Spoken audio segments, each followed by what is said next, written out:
Many here in the hall were extremely honest with her that they had other choices, perhaps for VP, although there were many in the hall who clearly were wholeheartedly, I should say, behind J.D. Vance in that selection, the junior senator from Ohio. Kristi Noem, the governor of South Dakota, is speaking right now at the podium. She was also at one point considered on the list for potential VP picks. We're going to take a listen to her, and then on the backside here, John, we'll get into why perhaps she disappeared from that list in recent weeks. Let's listen. People have hope.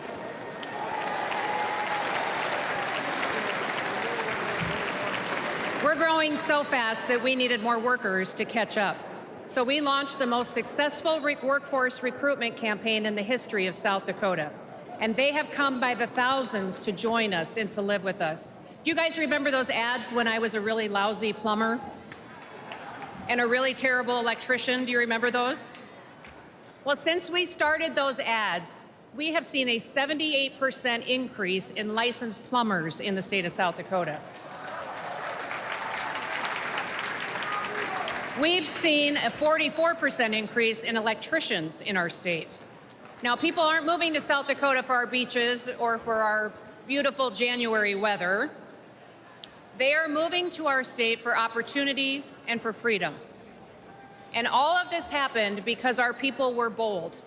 We took action, and I was strong. Now, South Dakota proved that freedom will make America wealthy again.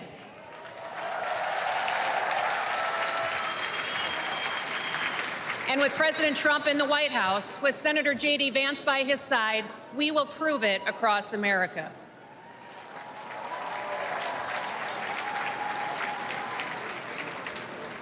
Listen, 2 days ago, the whole world changed. Evil displayed itself in the very worst way, through a cowardly act. An innocent American lost his life, and we will continue to lift his family up in our prayers every single day. Prior to this week, we already knew that President Donald Trump was a fighter. He is the toughest man that I have ever met. Nobody has endured more than what he has gone through. They've attacked his reputation, they impeached him, they tried to bankrupt him, and they unjustly prosecuted him.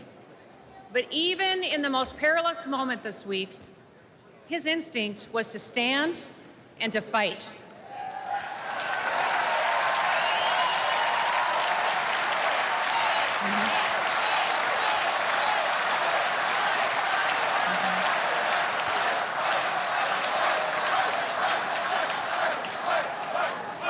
Donald J. Trump is our man in the arena. He will never stop fighting for us. He will never stop, and now he is bringing all of us together. Now, I know that many of you are angry, but now is the time to unite. And we have to get to work. We have to win the hearts and minds of every single American. Wake them up with truth and with wisdom. We need to listen to them. You can't win people over by arguing with them. Visit with your neighbors, at your job, at your church, at the gas station, or even at the grocery store. Listen, there are moments in our history, often after great hardship and tragedy, when true leaders unite our country. At one time, President Lincoln, he united our country. He delivered my favorite presidential address of all time. In fact, it's the only speech or poem or song that I ever made my kids memorize when they were young, when they were little. It was the Gettysburg Address, and it was delivered during our nation's bloodiest conflict. That speech so inspired people that they continued to fight for years, and they lost loved ones in order to preserve this union we call the United States of America.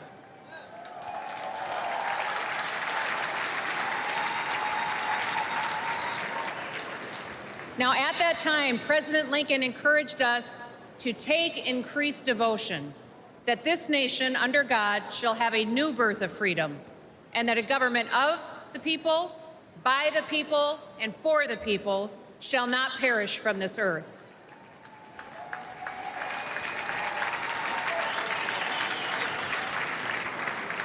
Like Lincoln, in the midst of our pain and division, Donald Trump is calling us to be touched by the better angels of our nature, As Paul wrote in 2 Timothy, God has not given us a spirit of fear, but of power and of love and a sound mind.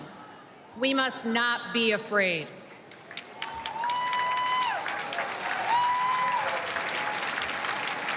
Even in our darkest days, we have never once given up hope. So don't quit on America. If we lose this country, where else will we go that provides more freedom and opportunity for our kids and our grandkids? And I've got 3 grandkids, and I'm counting on a whole lot more.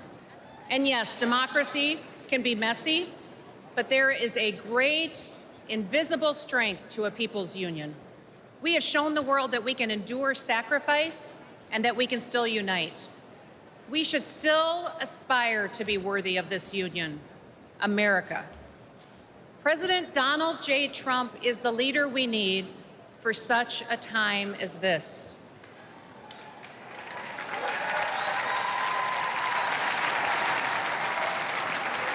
So now, I need you to get to work. Get out there, go do it. Don't quit. Keep fighting, keep uniting, keep talking to people, win the hearts and minds, and may God bless you, and may God continue to bless the great United States of America. Thank you. Governor